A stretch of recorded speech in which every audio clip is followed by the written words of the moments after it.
Today we've got two stories that are going to have you screaming at your screen.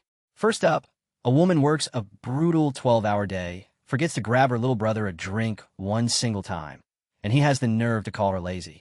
So she does something that hits him right where it hurts. And then, a man who cooks for his entire family every single month finally figures out a way to keep his mom from ruining dinner. And when she finds out, she absolutely loses it. Two people who reach their breaking point, two families picking sides. But did either of them go too far? Stick around because these get good. First up, a 26-year-old woman who bankrolls her adult brother's entire lifestyle, right up until the day he opened his mouth. I, 26 female, live at home with my parents and my younger brother, 18 male. Yesterday, my brother was out with my dad and texted me asking me to take a drink out of the fridge. I had literally just gotten home from work. Between my shift and commute, I'd been gone for around 12 hours, and my job gets so busy that I regularly end up sacrificing my lunch break just to keep up with the workload. Yesterday was one of those days. I hadn't eaten since 8 a.m., and it was around 7 p.m. when I finally got home. I saw his text while I was finally eating dinner and completely forgot about it. When he got home, he got angry and asked why I hadn't done it. I apologized and explained that I'd just gotten home from work, hadn't eaten all day, and had simply forgotten. His response was, "You can't take 2 steps to the fridge," and then he called me lazy. That wasn't the only thing that upset me. An hour later, I asked him where an expensive hoodie of mine was because he'd taken it and kept it. Instead of bringing it back, he texted me that it was on the stairs and told me to come up and get it yourself. It rubbed me the wrong way because it was my hoodie that he'd been wearing, and I felt like he was being dismissive and rude instead of just returning something that belonged to me. The reason being called lazy bothered me so much is because I work full-time, 5 days a week, have a long commute, frequently work overtime, and contribute around the house. My brother is currently unemployed and generally wakes up in the late afternoon before spending most of his day playing video games with his friends. He does help with some chores, like taking out the garbage, but most of the cooking, cleaning, and day-to-day housework falls on me. I've also bought him clothes, food, games, consoles, and pay for multiple subscriptions that he had asked me for. I'd even planned on giving him a monetary graduation gift and taking him shopping. After yesterday, I canceled all the subscriptions, took back my own clothes and devices that he'd borrowed, and decided I wasn't going to give him the graduation gift or keep buying him things. My mom says I'm acting like a child and that my brother had every right to be angry because I was the one who forgot his drink. She thinks I overreacted. I fully admit that forgetting the drink was my mistake.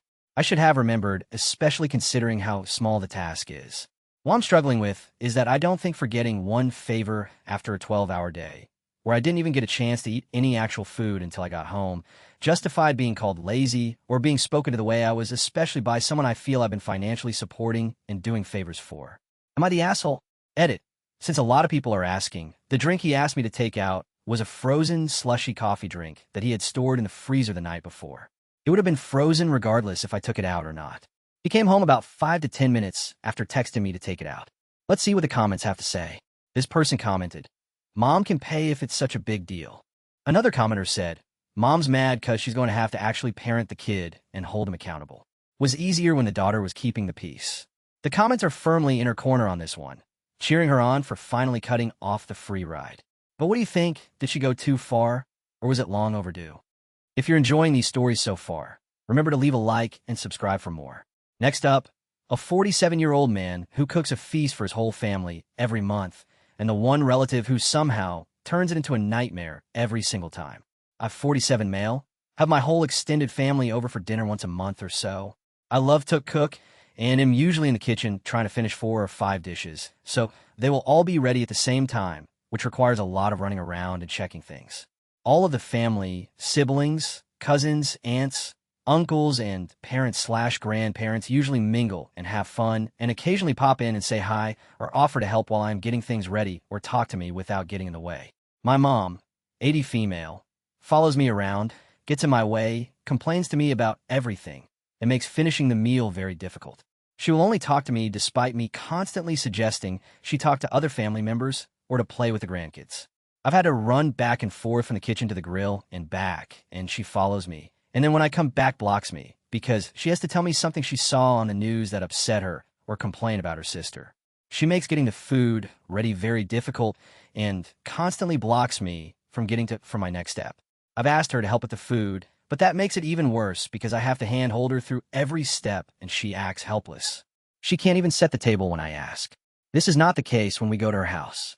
She sets the table and cooks a feast and won't let us help. It has gotten to the point that other relatives keep asking what's going on or try to engage her, and she blows them off and just follows me around or denies that she only talks to me. They even joke that she follows me like a puppy. I talked to my therapist, and they suggested I invite my mom over at the time that the food is supposed to be ready rather than earlier. I started doing this, and it has worked for about a year, but my mom started questioning things. She is highly competitive and started accusing the other grandparents of coming here early so they can get a better parking spot. This last time, she came an hour early and saw everyone else arriving and threw a fit. She is furious with me for inviting her when the meal starts instead of early because she says she wants to see everyone. I reminded her that she only talks to me and gets in the way and makes it difficult for me to cook the food, and that I keep asking her to talk to others or help, and since she doesn't do either, it was the only way for me to cook. She insists she is never in the way and leave me alone to cook and talks to all the other relatives. A few of them pointed out that she does only follow me around, and she says we are all wrong. At the end of the day, she told me I was an asshole for inviting her later than everyone else, and that she just wants to spend time with me. I reminded her we do plenty together, just the two of us. She said that is not enough, and that she feels like I am excluding her from family time. Am I the AH here? Let's see what the comments have to say. This person commented, about to say the same thing. My mom has dementia, and she's basically a toddler socially. It's so much harder for her when she's out of her house, so we try to stay at her house and order in. Another commenter said, has your mom been evaluated for dementia? Because these behaviors are fairly typical. The comments are overwhelmingly on his side here, and a lot of them are gently pointing to something bigger going on with his mom, rather than just her being difficult. So where do you land? Is he handling this the right way? So what do you guys think? Was this person the asshole? Drop your verdict in the comments below. And that's where we'll leave it for today. Two people pushed to their limit, two families that can't agree, and now it's your turn to be the judge. Scroll down and tell me who is really in the wrong on each of these, because I read every single comment, and I love seeing you guys duke it out. I've got even more jaw-dropping stories coming your way, so I'll catch you in the next one.